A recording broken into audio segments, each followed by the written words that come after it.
જય હિન્દ મારા ખેડૂત મિત્રો, હું છું તમારો મિત્ર પટેલ ઓમ. કૃષિ શાળામાં અત્યારે વેકેશન પડ્યું તો ઘરે આવ્યા છીએ.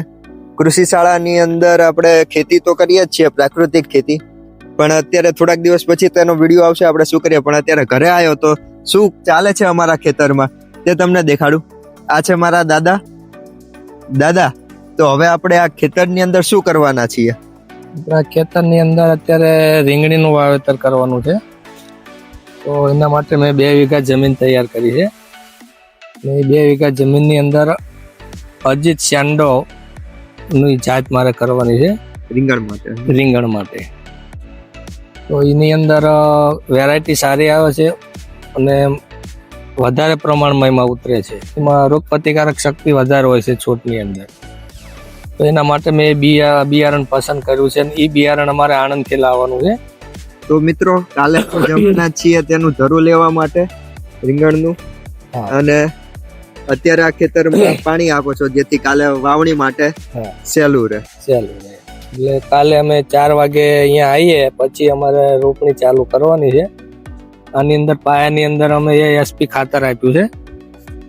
એએસપી ખાતરથી છોડનો વિકાસ, તંદુરસ્તી ને બધું સારું રહે છે. અમે ભલામણથી આ બધું નાખેલું છે. આજનો અમારા દીકરા છે ઓમભાઈ, એમની ભલામણથી. એટલે આની અંદર ઉત્પાદન તે 250 થી 300 મણ મને મળી રહે છે. અને આ અમારે અત્યારે વાવેતર કરવાનું છે પહેલા મહિનામાં 1 તારીખે. દાદા, અત્યારે વાવેતર કરવાનું કારણ શું? કારણ કે રીંગણ તો ગમે ત્યારે થઈ શકે. રીંગણની ખેતી તો 12 મહિના થાય છે, પણ આ શું છે હવે પછી જે થશે એટલે થોડો ઉનાળાની શરૂઆત થશે. જ્યારે અમારે રીંગણ ઉતારવાનો ટાઈમ થાય એટલે ઉનાળાની શરૂઆત થશે, એટલે એ વખતે ઓછો પાક હોય છે તો ભાવ આપણને મળી રહે. એટલે ઓછા ખેડૂતોએ કર્યો હોય તો ભાવ આપણને મળી રહે. એના માટે મેં અત્યારે પસંદગી કરી છે રીંગણી કરવા માટેની. બાકી અહીંયા સાઈડમાં બીજું મારે 2-2.5 વીઘા જગ્યા છે, એની અંદર મેં તરબૂચ કર્યા છે. તો ચાલો આપણે તરબૂચ જોવા જઈએ એ સાઈડ. અને તે તરબૂચ પણ જ્યારે થઈ જ રહેશે ત્યારે તમને ભાવ પણ વધારે મળશે બીજા કરતા. હા, એ મારે માર્ચ મહિનામાં શરૂઆત થઈ જશે.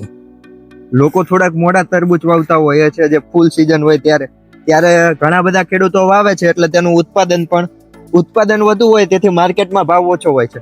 જે અમે અત્યારે વાવી દીધા છે જેનાથી અમને ભાવ વધારે મળશે. અને તરબૂચ કરવાના છે અને બીજી થોડીક મરચી કરવાના છીએ. અને બીજું શું કરવાનું છે દાદા? અને મરચી, તરબૂચ ને ચક્કર ટેટી કરવાના છીએ.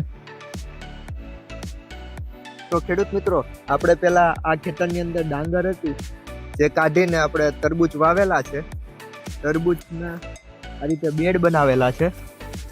શું સાઈઝ છે દાદા આની? આની સાઈઝ 7 ફૂટની છે. 7 ફૂટ? 2 હાર વચ્ચેની 7 ફૂટની અને 2 છોડ વચ્ચે 3 ફૂટની. એ રીતે અમે તરબૂચનું વાવેતર કર્યું છે.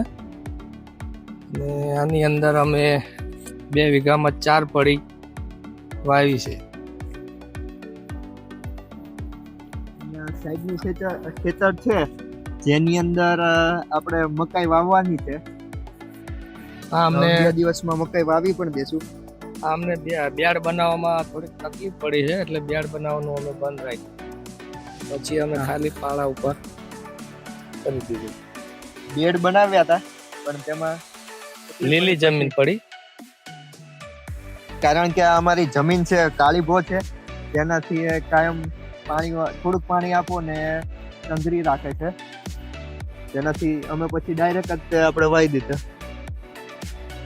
પછી આની અંદર અમે 2 જે ઢાળિયા બનાવ્યા છે, ઢાળિયાના બંને પાળા ઉપર 2 બિયા નાખી અને તરબૂચનું વાવેતર કર્યું છે બંને સાઈડમાં. A few minutes later.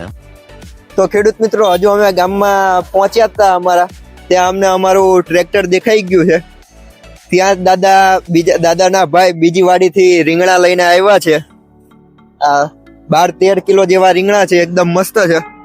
હવે તે વેચવા જાય છે. શું ભાવ આવે છે? શું ભાવ આવશે દાદા, શું લાગે છે તમને? 60 થી 65 રૂપિયાનો ભાવ. અત્યારે 60 થી 65 રૂપિયા ભાવ આવવાની સંભાવના ખરી. હા. આની પહેલા વેચ્યા તમે એક રીંગણા આ વેચ્યા ને કેટલા ભાવે ગયા? 60 65 રૂપિયા ની તો 50 રૂપિયામાં એવડી જાય છે એ રીતે જાય છે. સરેરાશ. અને આની અંદર અત્યારની આ સીઝન મોસમ પ્રમાણે રોગ જીવાતનું પ્રમાણ કેવું અત્યારે શરૂઆતમાં હતું પણ અત્યારે જીવાતનું પ્રમાણ ઓછું છે. અત્યારે નથી આ જીવાત પ્રમાણ ઓછું છે. તો અને ખેડૂત મિત્રો અમે પહેલા પણ બ્લોગમાં તમને દેખાડ્યું હતું કે અમે જેટલા પાક કર્યા હતા અલગ અલગ જાતના તેમાં સૌથી વધારે રોગ જીવાતનું પ્રમાણ રીંગણની અંદર હતું. જો તે તમે ના જોયા તો અમારા જૂના શોર્ટ્સ વિડીયો પણ જોઈ શકો છો. અને કાલે મળીએ રીંગણનું ધરું લેવા જતા. તો મળીએ. જય જવાન જય કિસાન.